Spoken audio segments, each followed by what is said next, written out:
महाभारत समय की बात है। पांचों पांडवों ने भगवान श्री कृष्ण से कलियुग के बारे में चर्चा की और कलियुग के बारे में विस्तार से जानने की इच्छा जाहिर की और कहा कि कलियुग में मनुष्य कैसा होगा और उसका व्यवहार कैसा होगा और उसे मोक्ष कैसे प्राप्त होगा।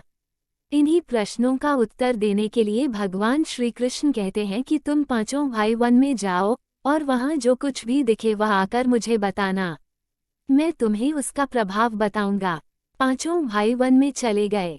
युधिष्ठिर महाराज ने जो देखा कि एक हाथी की दो सूंड है, यह देखकर आश्चर्य का ठिकाना न रहा।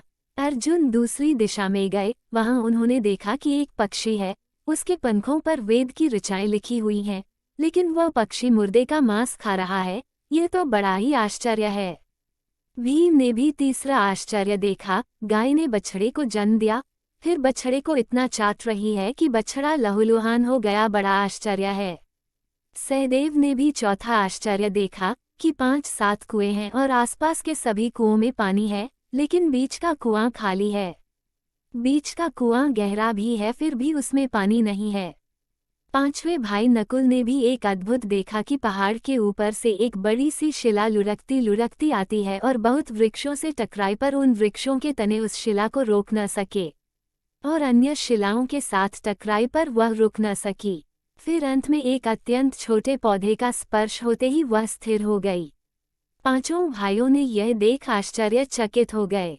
शाम को जब वे भगवान श्री कृष्ण के पास गए और सभी भाई अपने अलग अलग दृश्यों का वर्णन किया, युधिष्ठिर ने कहा, मैंने 2 सूंड वाला हाथी देखा तो मेरे आश्चर्य का कोई ठिकाना न रहा।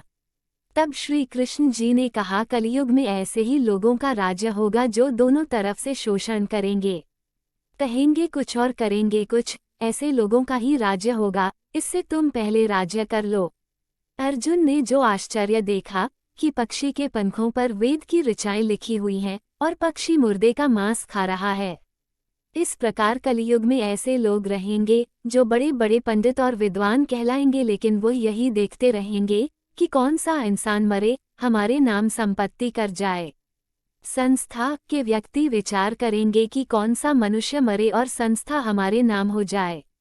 सभी जाति धर्म के प्रमुख पद पर बैठे लोग विचार करेंगे कि कब किसका श्राद्ध है। चाहे कितने भी बड़े लोग होंगे, लेकिन उनकी दृष्टि धन के ऊपर और मांस के ऊपर ही रहेगी।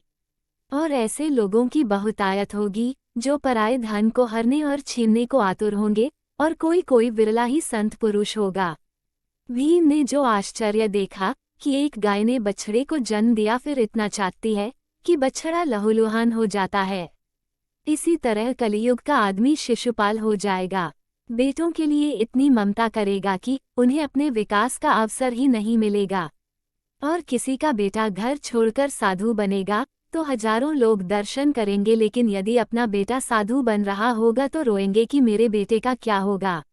इतनी ज्यादा मोह माया होगी कि उसे मोह माया और परिवार में ही बांध कर रखेंगे और उसका जीवन उसी में खत्म हो जाएगा और अंत में बेचारा अनाथ होकर मरेगा। हकीकत में लड़के तुम्हारे नहीं हैं, वे तो बहुओं की अमानत हैं, और लड़कियां जमाइयों की अमानत हैं, और तुम्हारा यह शरीर मृत्यु की अमानत है, और तुम्हारी आत्मा परमात्मा की अमानत है।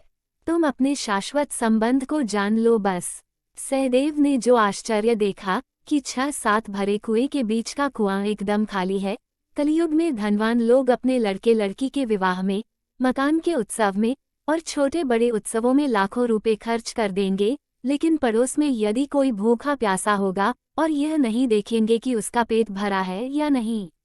और दूसरी तरफ मौज मस्ती में, शराब, कबाब, फैशन और व्यसन में पैसे उड़ाएंगे, लेकिन किसी के 2 आंसू पोंछने में उनकी रुचि नहीं होगी। और जिनकी रुचि भी होगी उन पर कलियुग का असर नहीं होगा, उन पर भगवान का भी प्रभाव होगा। नकुल ने जो आश्चर्य देखा कि एक बड़ी सी चट्टान पहाड़ से लुढ़की, वृक्षों के तने और चट्टानें उसे रोक ना पाईं, लेकिन एक छोटे से पौधे से टकराते ही वह चट्टान रुक गई।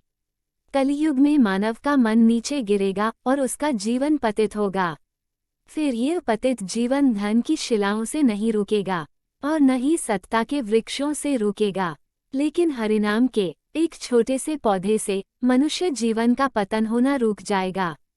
मित्रों, कहानी अच्छी लगी हो तो लाइक और सब्सक्राइब करना ना भूलें। धन्यवाद।